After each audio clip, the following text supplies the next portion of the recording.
Hi, and welcome to Mr. Edwards GCSE PE revision sessions. These videos give you the option to pause, freeze, and rewind the lessons at your own pace. The classification of skills. Skills in physical activity can be broken down into groups of skills that can be practiced. For example, skills in netball would be passing, dodging, marking, and shooting. Skills classification.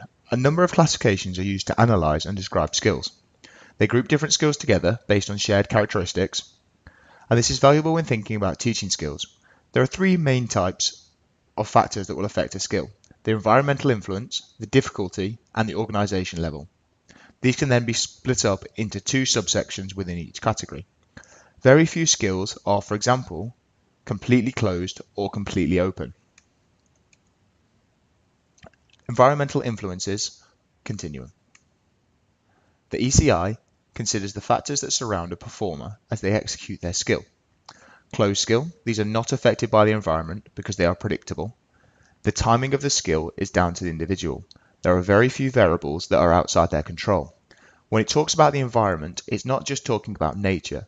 For example, if you're in a sports game, or say, for example, basketball, the people around you, so the players, the fans, the referee, the music, all these various different things are part of the environment that is describing here. Open skills are affected by the unpredictable and changing environment.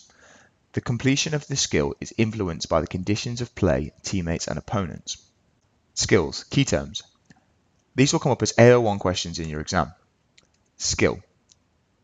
This is defined in physical activity is a specific and defined task that can be learned and practiced.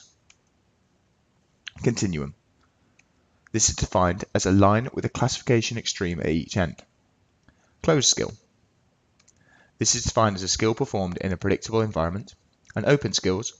This is defined as a skill performed in an unpredictable environment where the performer has to react to and adjust to a changing nature of the situation. Examples. Closed skills. Javelin is a great example of a closed skill. The exact timing of the throw is down to the athlete, who is throwing the same weight javelin in a very similar environment every time they throw it. Whereas an open skill, for example a rugby tackle, the timings and style of the tackle is heavily influenced by many factors, including the ball carrier, the tackler, the teammates, and his position on the pitch. Pause the video for as long as it takes to answer the following question. Place the following skills on the continuum. Skill difficulty continuum. The difficulty continuum considers how complicated skills are and how much attention and concentration is required to complete them. Basic skills and complex skills. Basic skills have few subroutines and require a relatively low level of attention to complete them. Complex skills. These are the opposite. They are made up of lots of subroutines and require great concentration because they are very difficult. Examples. A basic example would be running.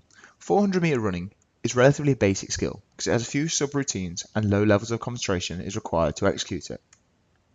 Complex. Complex skill would be a twisting somersault in gymnastics.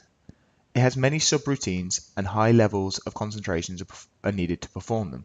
You can also break down a skill as if you can practice each individual segment. For example, when you're running, you can't really practice your arm movements and your leg movements. You have to practice them all as one movement.